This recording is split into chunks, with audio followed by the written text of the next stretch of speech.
the Son, and of the Holy Spirit.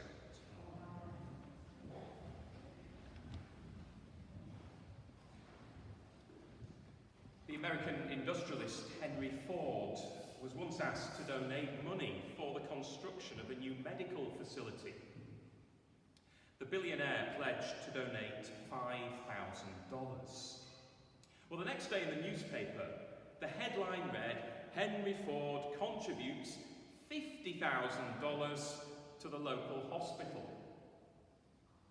The irate Ford was on the phone immediately to complain to the fundraiser that he'd been misunderstood. The fundraiser replied that they would print a retraction in the following day's paper to read, "Henry Ford reduces his donation by $45,000. Well, realising the poor publicity that would result, the industrialist agreed to the $50,000 contribution in return for the following: that above the entrance to the hospital was to be carved the following biblical inscription: "I came among you, and you took me in." Well, I don't intend to try that on you today, but I do want us to reflect on the issue of money, and to do that in the broader context of stewardship. And I want to begin with a quote from Father Andy Hawes, who is a priest in the Lincoln Diocese. And he said this: "Christian spirituality is nothing other than the practice of stewardship.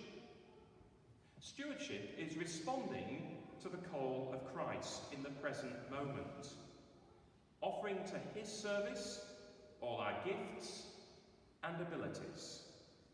It is a desire to make this loving response to God that is the wellspring of all our Christian ministry." And the sentiment is summed up beautifully in the prayer that is used as part of the Methodist Covenant service, which says this: "I am no longer my own but yours. Put me to what you will. Rank me with whom you will. Let me be full. Let me be empty. Let me have all things. Let me have nothing. I freely and wholeheartedly yield all things to your pleasure and disposal."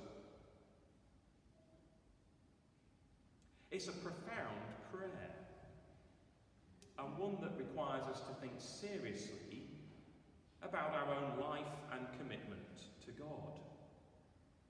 It makes the point that stewardship involves the whole of our lives: our time, our talents, and our money.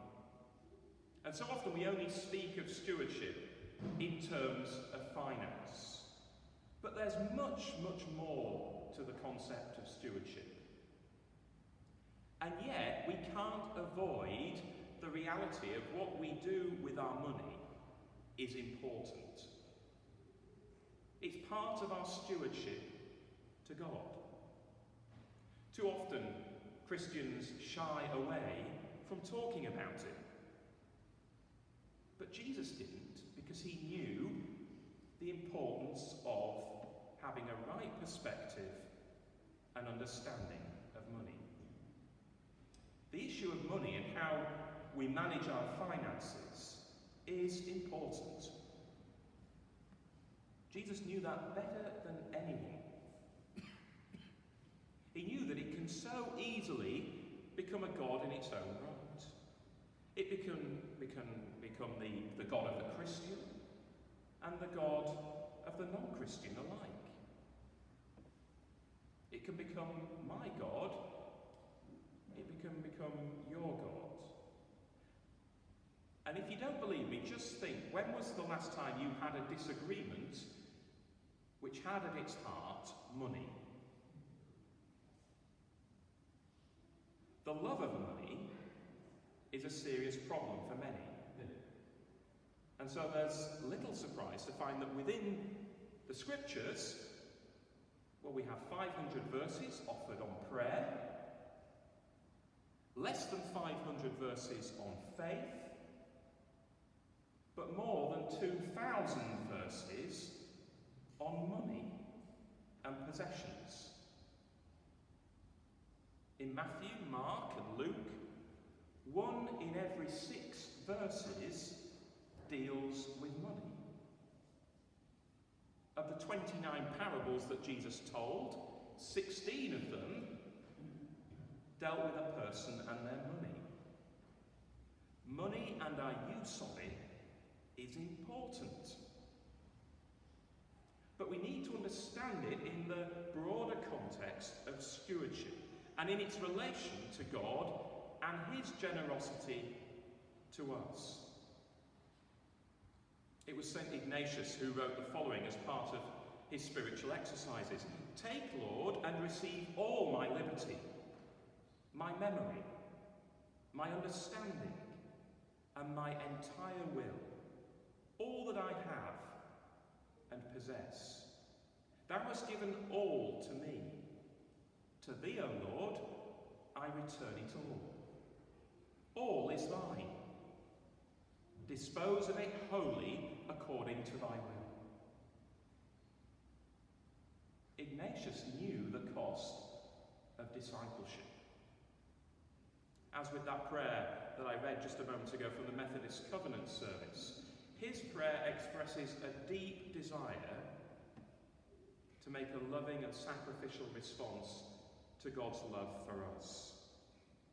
And to quote Father Andy Hawes again, it is this deep awareness of God's goodness and that life is a grace or gift that transforms and transfigures the individual. It's the individual will that is transformed to generous self-giving. That's the only place, he says, to begin any prayer and reflection on one's own response to God in the giving of our time, talents, and money. I hope you were enthused last week by the sermon on Vision Sunday that spoke of the ideal that we're to aspire to as God's people in this place, to be a people of hope, to be a people of hospitality. We stand at an exciting juncture in the life of our church here at St. George's. And the giving of our time and our talents and our money is something that we should look upon as a privilege. That God should choose to work his purposes out by using people like you and me is quite extraordinary. But that's the sort of God he is. Giving in all its forms is an invitation to invest in God's economy of giving and receiving. Our vision statement is be blessed, be a blessing. Come in order to go. Each Eucharist we gather and we receive Christ in his fullness in the sacrament. His complete giving of himself. He held nothing back. I've never done it, but I'm told that whitewater rafting is an exhilarating experience. As someone who hates getting wet, I'll give it a pass. But we use that imagery. We can stay at the side of the river and paddle hard, or we can paddle into the flow of the water and be taken by its power and use our skill to navigate the river and enjoy the experience. There's a blessing in giving that we can only find when we leave the safety of the bank and get caught up in the flow. I remember when I was in my teenage years, I attended a youth group, and I was struck by something that the vicar said. And so I ran home and I emptied my piggy bank and I gave my one and only, my last £5 note to the church. And I felt a warmth inside me.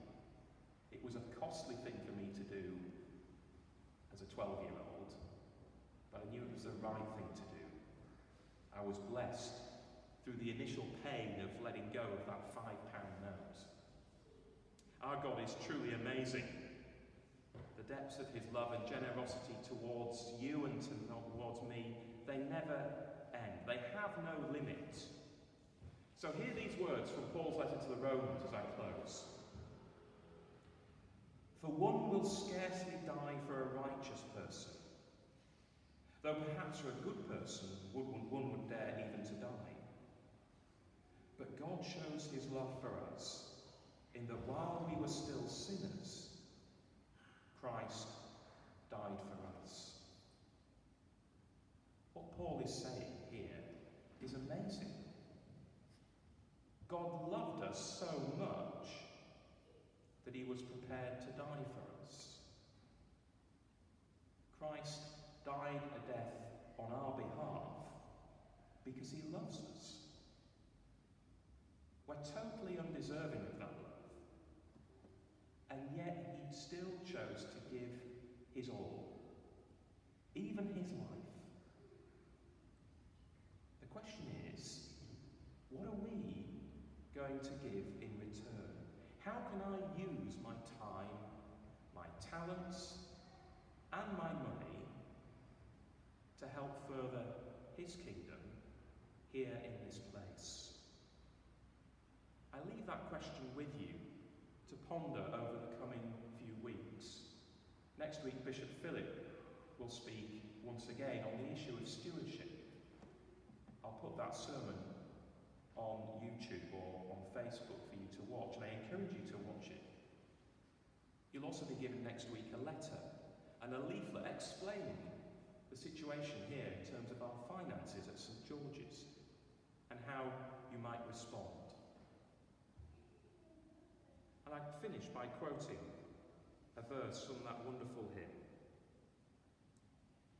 Were the whole realm of nature mine, that were an offering far too small, love so amazing, so divine, demands my soul, my life, my all. In the name of the Father, and of the Son, and of the Holy Spirit.